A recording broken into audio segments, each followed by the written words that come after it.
En las brumosas noches de otoño, cuando las hojas crujían bajo mis pasos y el aire llevaba consigo el perfume húmedo de la tierra, viví una experiencia que aún me atormenta. No fue un encuentro casual con lo inexplicable, fue una posesión que cambió mi percepción de la realidad y dejó cicatrices en el tejido mismo de mi existencia. Ocurrió en una vieja mansión abandonada, una estructura grandiosa pero desvanecida por el tiempo y la negligencia humana. La curiosidad me llevó a sus puertas entreabiertas, crujientes con la resistencia del óxido.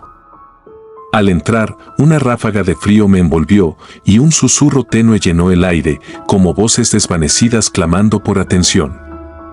En el corazón de la mansión, una habitación tapizada de sombras reveló un antiguo espejo de marco carcomido.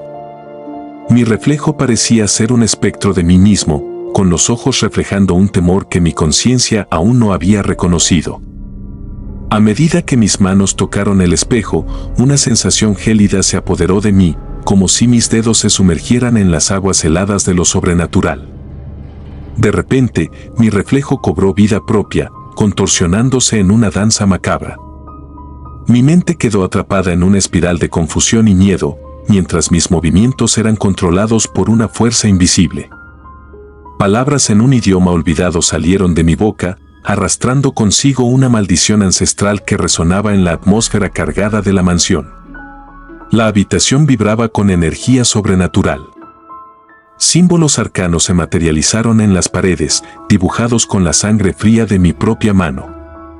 La posesión se manifestaba a través de mí, como un huésped indeseado que tomaba el control de la nave de mi cuerpo. A medida que la noche se desvanecía, la posesión se desvaneció con ella. Me encontré en el suelo, agotado y temblando. La mansión retumbaba con susurros que solo mis oídos aturdidos podían captar. Mi reflejo en el espejo volvió a ser yo mismo, pero los ojos reflejaban un rastro de la entidad que había habitado temporalmente mi ser. La mansión abandonada se sumía en la negrura de la medianoche, y yo permanecía allí, en el umbral de lo sobrenatural, con el recuerdo de la posesión que me había transformado en el portador. Aquella experiencia, más allá de la comprensión humana, dejó mi alma marcada, y cada sombra se volvía una puerta entreabierta hacia el reino donde los secretos oscuros anidaban. Las paredes de la mansión parecían retener los susurros de la entidad que había poseído mi ser. Cada paso resonaba en el suelo como un eco desesperado, mientras las sombras se retorcían en danzas macabras en las esquinas de las habitaciones. Al avanzar por los corredores, las puertas chirriaban, protestando contra la presencia que había dejado su huella sobrenatural. Al llegar a la habitación central, donde yacía el espejo que había desencadenado la posesión, un frío sepulcral envolvía el ambiente. El reflejo que me devolvía el espejo no era solo mi imagen, era una versión distorsionada de mi ser, con ojos que destilaban la misma oscuridad que había emergido de lo más profundo de la mansión. Decidido a comprender el misterio que acechaba en las sombras, me adentré en la habitación donde la posesión alcanzó su cenit. El espejo, ahora luminiscente con una luz tenue, proyectaba figuras sombrías que se movían en el borde de lo tangible. Murmullos en un idioma ancestral reverberaban en la habitación, tejiendo hechizos invisibles en el aire. Fue entonces cuando las sombras tomaron forma. Siluetas oscuras, desprovistas de rasgos definidos, se materializaron lentamente. Caminaban hacia mí, arrastrando consigo susurros cargados de condenación y promesas de tormento eterno.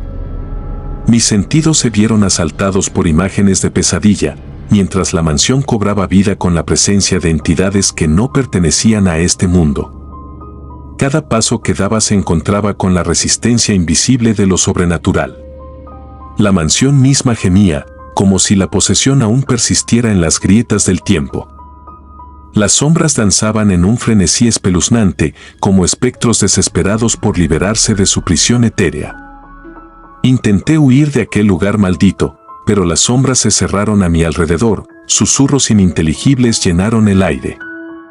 En mi frenesí, tropecé y caí al suelo, sintiendo la gélida caricia de manos invisibles que parecían arrastrarme hacia las profundidades del abismo.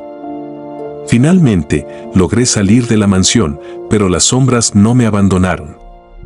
Me persiguieron en la oscuridad de la noche, acechando cada rincón de mi vida cotidiana. Aunque traté de borrar de mi mente la experiencia, las sombras persistieron, recordándome que hay secretos que no deben ser desenterrados y que, una vez liberados, nunca dejan de buscar un anfitrión.